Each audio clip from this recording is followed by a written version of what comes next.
Hey folks, welcome to my special episode of the Projection Booth. I'm your host, Mike White. On this episode, I'm talking with Kevin Monahan and Nicole McControversy all about the Boston Underground Film Festival.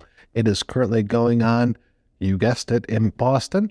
Check out bostonunderground.org for more details and be sure to check out the festival. They're showing some great stuff. There used to be a lot of underground film festivals in the world, but I think you in Chicago, you might be the last one standing. We might be, actually. Yeah. It was founded by David Kleiler in 1999, who was considered the elder statesman of film in New England and independent cinema.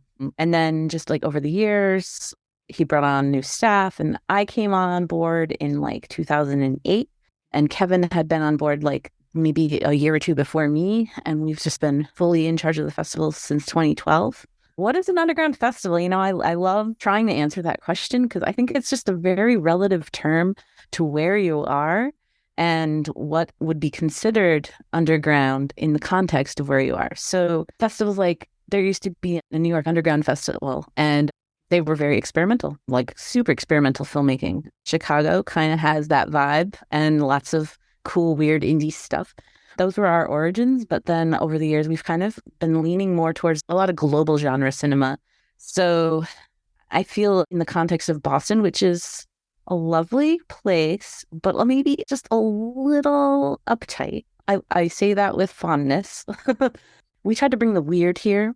So for us, that's what underground is achieving. It's something edgy, something you wouldn't find in Boston. Boston is very friendly and family-oriented and sports-oriented. And we're the weird kids who don't like sports. We have our weird film family instead of, regular families. And we like to watch weird, disturbing movies. How did the pandemic affect you?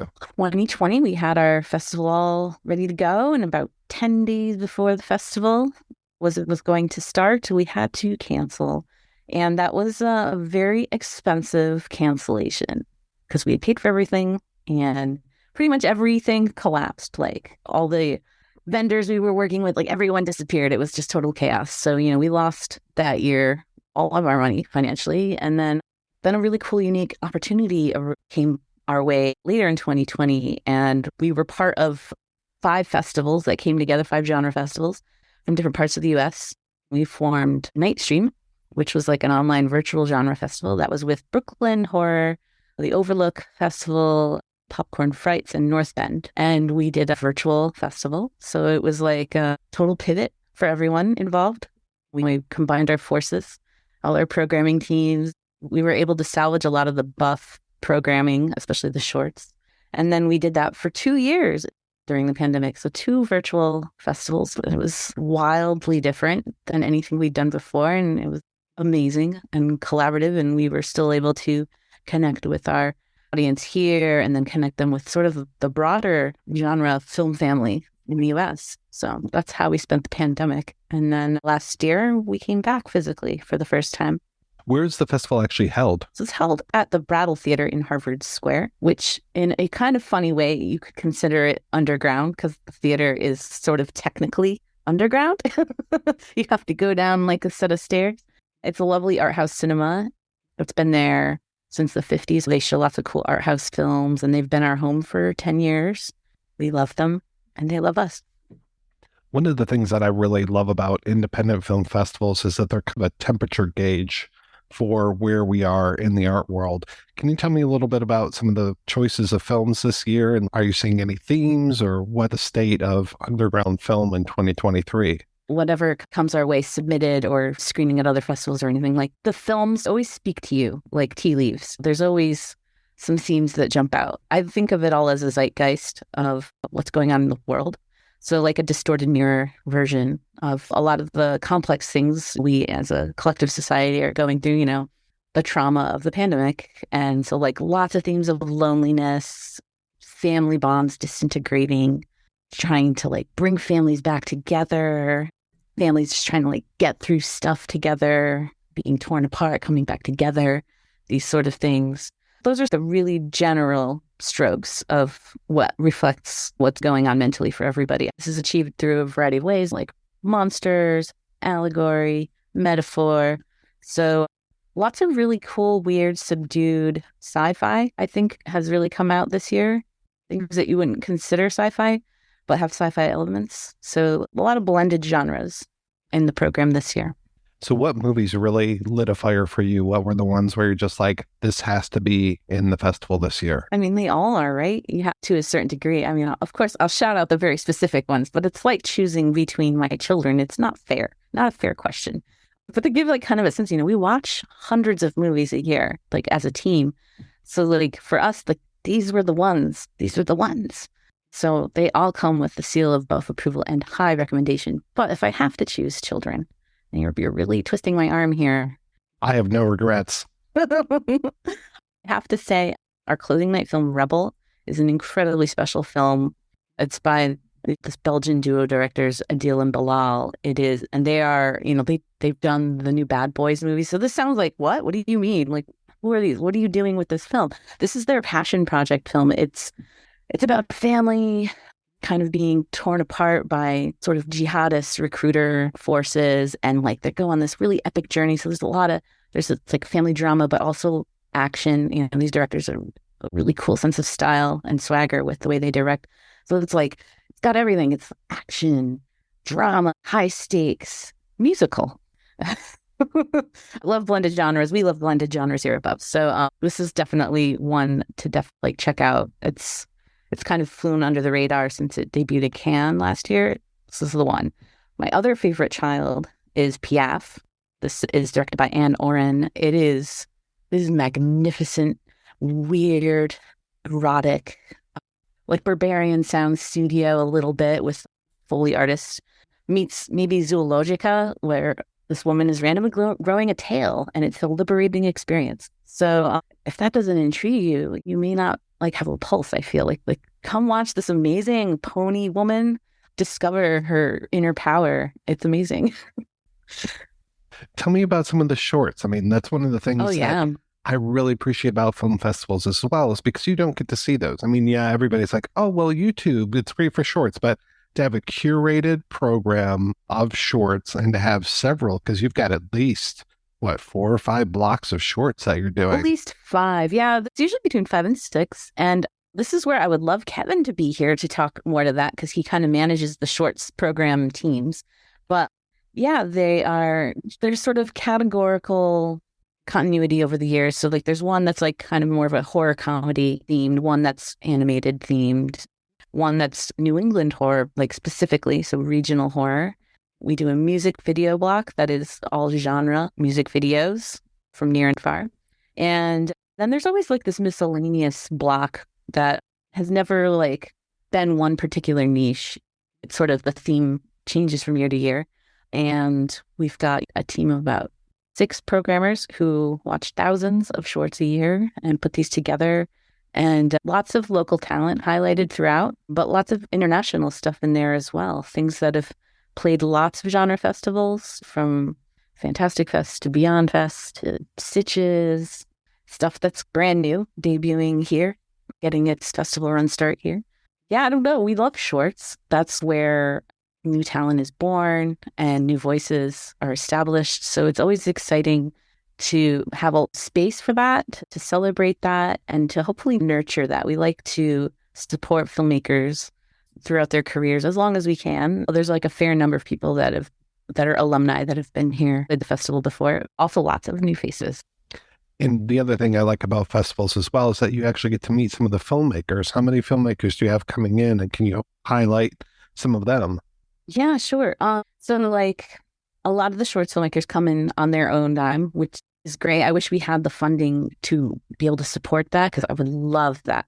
There is about 60 who have RSVP'd and are going to be around, and they're coming with DPs and crews and other different parts of their teams, actors and everything. So, I'm going to say upwards of around 100 of filmmakers related to the shorts programs are going to be floating around the festival the whole time. And then the festival itself, we were able to bring over the director of Spaghetti Junction and the director of The Unheard, which was the opening night film. We bring them all together. We do a social event every night. And that's where the magic of networking and just summer camp style stories begin. Hey, we've got the special guest Kevin Monahan has joined us, the artistic director of Buff. And Kevin, Nicole was just crying out for you. She was telling me about the shorts programs and just highlighting some of the great work that you're doing with those. Short programs are really fun to put together. It's just making like a mixtape. It's just finding a theme, like a theme, just a theme that runs through after you're cold watching for a lot of it. So you're just looking for patterns through what as you watch each submission that comes in, and then just putting it all together. You end up like with something like maybe like 2 or 3 hours long that you have to trim down. So then just getting that down to 90 minutes is the challenge. Yeah, what are some of the favorites for you this year? Our comedy shorts program, we called it Butter My Noodle this year. They have a different title every year. Yeah, we noticed that like, there's a lot of pasta and butter shorts in these. So like, we thought that was just too good of a title not to use. So that's going to be a lot of fun. Our midnight program, it's like just transgressive, just off the wall horror, just upsetting content. It's called Trigger Warning. That's always fun. I'm really excited about Featured Divinity that's showing at midnight. It's Eddie Alcazar's new film. Steven Soderbergh produced it. It's just very bizarre science fiction. And I'm also excited about tonight. Actually, we have a film called Spaghetti Junction. It's a very good independent film. I think it just has a very good independent spirit. It's gorgeous. And the filmmaker's here. And we're just showing it in front of a New England audience. It's going to be interesting tonight. And just for clarity with both of you, I mean, these programs run one after another. You're not trying to compete against yourself with two concurrent programs at the same time. It's sort of a preference, I think. We don't like things competing with each other. You know, we want everything to have sort of equal attention and consideration. Yeah, something like the extracurricular activities, like the parties would overlap. But like, if you want to just like, if you're all about just like the movies, like nothing, you don't have to make any, hard decisions. Yeah. Well, that's when I hear that a Boston Underground Film Festival party don't stop. So that's good. Yeah, it's just a nonstop nerd party. Well, I said I'm a nerd party. Do you guys give awards at the end of this? We do an audience awards. So like after every screening, there's a voting slide. The audience awards determine like the best short and best feature. And then the festival directors, we choose an award category for something where we feel like it deserves and needs a special commendation. So we do one of those two. And then some of the awards, they just sort of change over the years. We've had juries before. Some years we don't. A lot of the awards, though, I think are determined really by the audience reaction for us. How was the opening night turnout? How did that go? I was impressed with the turnout, actually. It was, and I would say most of the way full.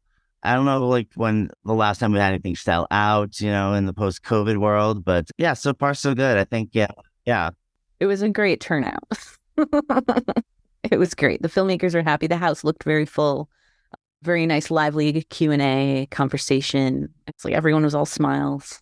And the theater has new 7.1 sound. So this movie specifically, just the sound design is like a character in and of itself. It was like, it was amazing. You could hear it outside of the building. Do you do stuff throughout the year, or is it just the festival once a year? Right now, it's just the festival once a year. I used to have a monthly screening series called Dispatches from the Underground that we stopped doing during COVID and just hasn't restarted yet. I don't know when that will happen, but it's something that we're just like quietly thinking about. Right now, it's just the festival. I imagine that the best deal is to go over to bostonunderground.org and buy a pass. Yeah. Pass is like the ultimate cinephile, like someone who just wants to binge tons of movies. It's a very substantial discount if you want to watch tons and tons of movies. Otherwise, individual tickets for each show, that's totally a fine way to go as well. Yep, you can get that through our website or brattlefilm.org. So bostonunderground.org or brattlefilm.org. Fantastic. And I have seen most of the films in the program. It is a solid program. You guys are doing great work and you should really be proud of yourselves. Well, thank you. Thank you so much.